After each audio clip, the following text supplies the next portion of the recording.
Le nom de la rose, c'était un crime dans un monastère. Le pendule de Foucault, c'est l'obsession du complot. Baudolino, c'est comment produire de l'histoire vraie en racontant des mensonges. La reine Loana, comment reconstruire sa propre mémoire sur la mémoire objective d'une génération. Et l'île du jour de vent, c'est comment refaire l'histoire du monde dans la solitude. Vous l'aurez très certainement compris, c'est par un hommage que cette soirée de clôture a débuté. Hommage à l'un des membres du comité d'honneur des rencontres philosophiques de Monaco, Umberto Eco, disparu malheureusement il y a quelques mois. Plusieurs personnes qui l'ont connu et côtoyé de l'Italie aux États-Unis en passant par la France et même la Pologne ont partagé témoignages et souvenirs à l'image d'Elisabetta Sagarbi et Mario Andreosso. Son humour, son savoir, son désir de documentation et de précision ont bien sûr été évoqués. Je suis un peu ému parce que quand on a, avec Charlotte, Joseph, Raphaël, Laure, Valentine, pensé ce projet, l'une de nos satisfactions premières, c'était de dire ce soir-là, Umberto Eco va venir devant eux leur parler.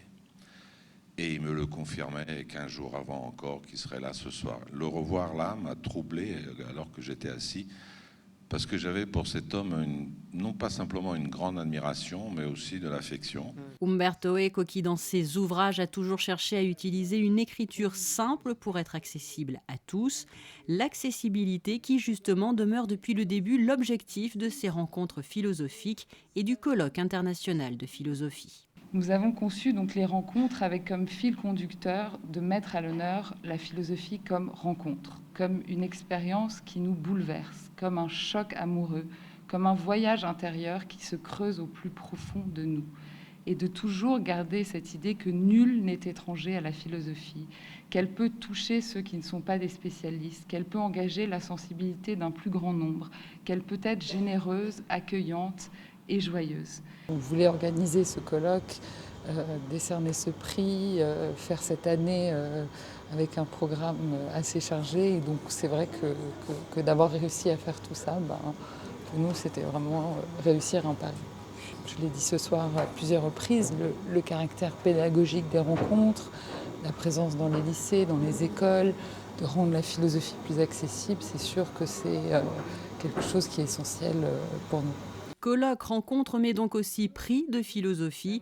La présidente des rencontres philosophiques a levé le voile sur le lauréat 2016. 5 finalistes étaient en lice pour un ouvrage paru il y a quelques mois. Giorgio Agamben, L'usage du corps, Vinciane Desprez, Au bonheur des morts, Monique Dixot, Platon Nietzsche, Pierre Montebello pour Métaphysique cosmomorphe et Francis Wolff, Pourquoi la musique. Le prestigieux jury a choisi de décerner le prix à Vinciane Desprez. Au bonheur des morts est un ouvrage qui parle du deuil, de la manière dont les disparus nous accompagnent et plus généralement de notre rapport à la mort.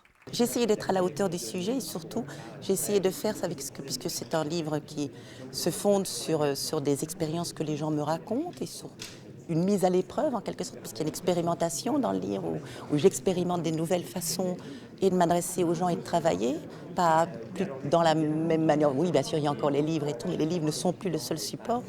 Et que ce soit reconnu et qu'on puisse dire « mais oui, ça aussi c'est une manière de faire de la philosophie et une manière qu'on aime parce qu'elle est partageable », moi c'est une joie immense, quoi. C'est une reconnaissance que je ne pouvais pas espérer. Et ben voilà, je l'ai reçue, je suis très très fière. Que pensez-vous justement du travail accompli par mademoiselle Charlotte Casiraghi, de l'ensemble de tous ces philosophes pour ces rencontres philosophiques et pour ce colloque international qui se conclut donc ce soir? Je dois reconnaître qu'elle a une puissance de mobilisation parce qu'elle a réuni le jury. Elle a réuni quand même un jury qui est un jury extrêmement prestigieux.